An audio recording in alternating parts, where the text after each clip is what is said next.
Hey YouTube, Kira Twig here, bringing you all an update to my Destiny board Yu-Gi-Oh deck profile for May 2021, with Bakura being one of my favorite characters in the Yu-Gi-Oh series, modeling most of my channel after him. I definitely wanted to update this deck since the Immortal Destiny booster pack. I think we should be having a reprint of the set soon as well in Legendary Duelist Season 3, whenever that card or set gets announced, and if it does get announced before this video, I'll definitely be excited for that. But the point of the Destiny board deck is just to set up the Destiny board message on the field, spelling out final, and winning the game when you have all the pieces on the field, which you accomplish using the Destiny board trap you see here, and then just relying on draw power and stalling out your opponent with all the other different cards we have to work with in the deck. So let's go ahead and get started with the deck profile. So normally I start off with the monsters and then go to spells and traps. We're going to go ahead and start off with the actual messages for the Destiny board. When I run 2 Destiny board itself, I feel that's really all you need. If it takes 3 of this card to open up your play, then you are either playing against an opponent who would have given you openings to set up the Destiny message. But with this card, when this card and all 4 spirits are placed on your field, you win the duel. And once per turn during your opponent's end phase, place 1 spirit message card from your hand or deck in your spell and trap card zone face up, and then in the proper order of INAL, with the spirit message card or Destiny board leaves the field, you send all copies to the graveyard. So that's the biggest weakness of the deck, but we have some other protection cards in the deck that will make it so it's basically unable for our opponent to get rid of any of the pieces we have. But once again, like I said, you really only need 2. If I open up multiples of these, then they really don't provide anything else to the playstyle. I just want to rely on opening them up through drawing multiple cards through the deck, with the rest of the messages being just the 1 spirit message I, N, and then A and L for the final message that spells final in the TCG. So 1 of each of these messages, it's really all you need because you just rely on Destiny board to set these cards up. And even if you open them up in your hand, you can still set them properly onto the field. So the biggest thing comes down to just making sure you have the spell and trap placement if you're running any traps in the lineup, so it doesn't disrupt the play. But if you're going through the field spell play, then you can rely on just the additional spots for the spirit messages on the field, and then having that set up ready to go when you have all 5 together on your field. So that's it for the numbers for the spirit messages that we run in the deck. We'll now start off with the monsters. I run 1 Curse Necrofear. With this card, it cannot be normal summoned or set. It must be special summoned by a card effect. You can target 3 of your banished fiend monsters, special summon this card from your hand, and if you do, shuffle the banished monsters back into the deck. During the end phase, if this card is in the graveyard because it was destroyed in your monster zone by an opponent's card and sent there, you could special summon this card from your graveyard. Then you can destroy cards your opponent controls up to the number of face-up spell traps you control with different names. You can only use each effect of Curse Necrofear once per turn. So what's great is this card will basically protect you from your opponent's card by basically more and more final spirit messages set up, the more destruction power this card has. So with it, if you have more and more set up, you have the special summon option with this card, and relying on all the other fiend monsters that we run in the deck to get this card out onto the field for the banish requirement, with some of those other monsters being 2 Dark Spirit of Malice.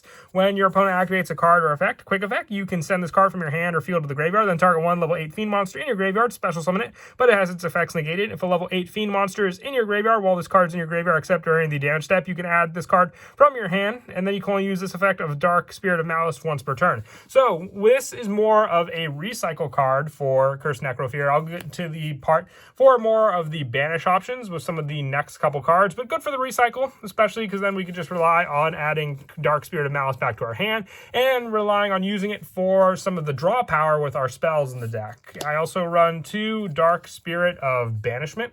With this card, if your opponent's monster attacks at the start of damage step, you can send this card from your hand or field to the graveyard, then target 1 level 8 fiend monster in your graveyard and special summon it, but if its effects are negated. If you do, change the attack target to that and perform damage calculation. If a level 8 fiend monster is sent to your graveyard while this card's in your graveyard, except during the damage step, you can add this card to your hand. So once again, recycle power, just like Dark Spirit of Malice, having both recycle options for special summoning and adding back Curse Necrofear to your hand. So drawing into it is another important part with all these different cards, but more on the banish option. I also run 3 Battle Fader. With this card, when an opponent's monster declares a direct attack, you can special summon this card from your hand, then end the battle phase. If summoned this way, you banish it when it leaves the field. So with this, you have a stall tactic against your opponent, summoning this card on the field and banishing it when it leaves the field, but then that's one of the fiend monsters you need banished to summon out your Cursed Necrofear onto the field. With the relying on the other monsters to be banished, like I said, we'll go over the spells when we get to that for that requirement. But 3 Battle Fader is great for the stall option and giving you a monster resource on the field for more, which I'll show a play at the end of the video for that. Now moving on to the spells, I run 2 Dark Spirits Mastery. You discard 1 card to add 1 Destiny board or 1 level 8 fiend monster from your deck or graveyard to your hand. You can banish this card from your graveyard except, and then the turn it was sent to the graveyard to place any number of Destiny board and or Spirit Message cards with different names from your hand or graveyard on the bottom of your deck in any order. Then draw the same number of cards. You can only use each effect of Dark Spirits Mastery once per turn. Recycle power, search power, you name it, whether you need it for your main go-to boss monster in the deck or your very important Destiny board trap. That's great for the option, and another reason why I'm only running 2 of this card. It's really all you need because this card, you can rely on that search power and graveyard setup alone. I only run 2 of it though. Once you have the setup, you don't really need to see this card much more because then you're only going to be relying on it for your graveyard banish. I also run for the field spells 2 Dark Sanctuary. Now, with the spell and traps being a very important part of our setup, just having the spell and trap zones makes it so Dark Sanctuary helps with that, being able to give us our Spirit Message in the monster zone. They are unaffected by other cards except for Destiny board and cannot be targeted for attacks, but does not prevent your opponent from attacking you directly. So that's where the Dark Spirit cards come in handy, just being able to redirect those attacks to your Cursed Necrofear, summoning it back onto the field. So basically having all of our monster options just be hand traps, especially since Battle Fader when an opponent declares direct attack. So if you have Dark Sanctuary on the field and your opponent attacks you directly while you still have your Spirit Messages set up on the field, you can still resolve Battle Fader and protect yourself from your opponent's attacks. You only really need 2 of this card though. It doesn't really add for any of the search powers, so running 3 of it wouldn't give you an additional plus, so seeing more of this copy. You only want to see the 2 because you want the rest of the deck to rely on just more draw power to go into some of the more important cards. With some of that draw power being 3 Pot of Duality, you don't special summon at all really in this deck, so Pot of Duality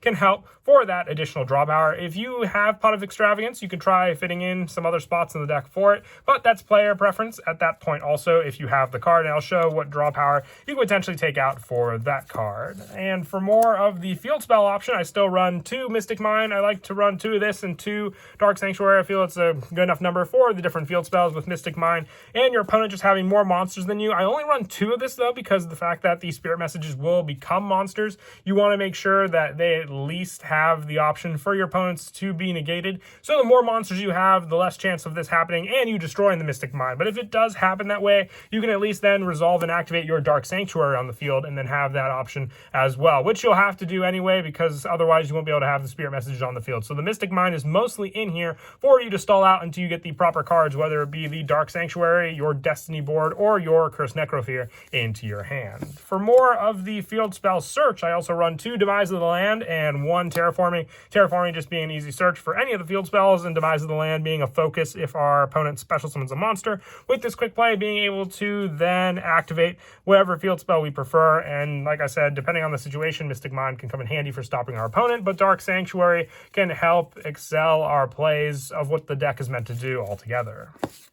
For more of the important draw power, for also setting up Banish for Cursed Necrofear, I run 3 Allure of Darkness. Now, Battle Fader banishes itself with its own monster effect, but if you can banish Dark Spirit of Banishment for additional draw power, or even Malice, you set up the banish requirements for when you have Cursed Necrofear in your hand by special summoning it by a card effect. You could target 3 of your banished Fiend monsters to special summon this card from your hand, and shuffle the other ones back into the deck. So any card for the Fiends that are banished won't stay banished in this deck too long. You can recycle your Battle Faders, you can recycle the Dark Spirit of Banish, or Malice back to the deck, and also get that draw power from Allure of Darkness, knowing that those cards that are banished won't be gone for too long.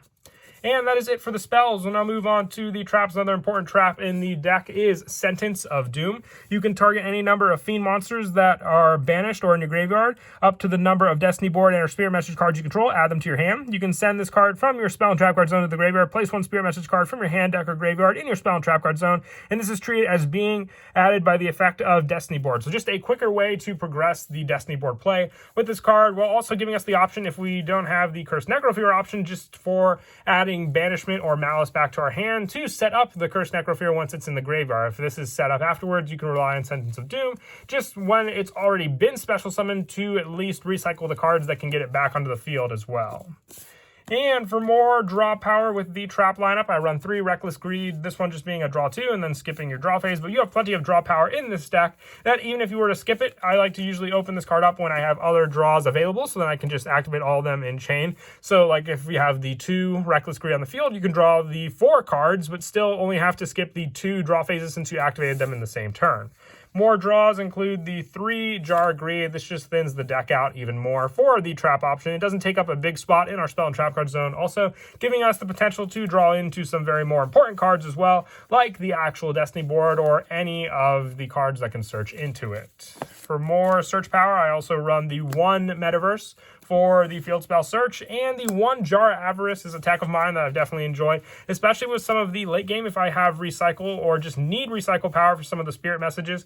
Shuffling them back into the deck can help so I can at least keep the play alive, because the potential target for Jar of Avarice is 5 cards, so being able to shuffle all of them back into the deck to reuse definitely will come in handy.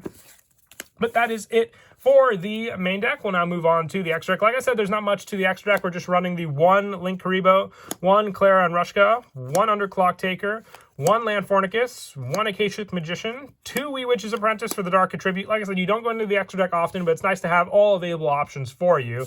And I also run the 1 Nightmare Cerberus, the 1 Nightmare Phoenix, 1 Barricade Board Blocker, 1 Security Dragon, 1 Triple Burst Dragon, 1 Nightmare Unicorn, 1 Saryuja, and the 1 Borreload Dragon. And once again, these are just all options for the generic lineup that you could potentially go into. You're not going to see them often, but I like to have all the options available. And if you were to run Pot of Extravagance, once again, any extra deck targets won't really hurt you there much, which you can take out the Jar of Greeds for the Extravagance target if you were to run that instead in this deck.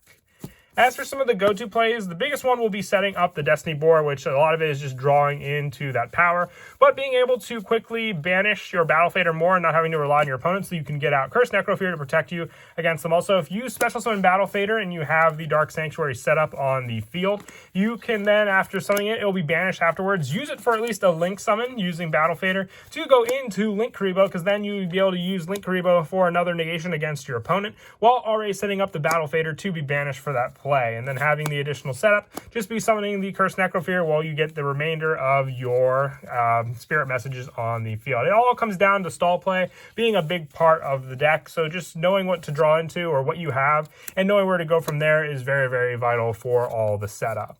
But that is it for the deck profile. I hope you all enjoy the video. This is definitely, like I said, one of my favorites and just a very easy deck to play and make use of. But until next time, please don't forget to leave a like and subscribe, and Kira Twig out.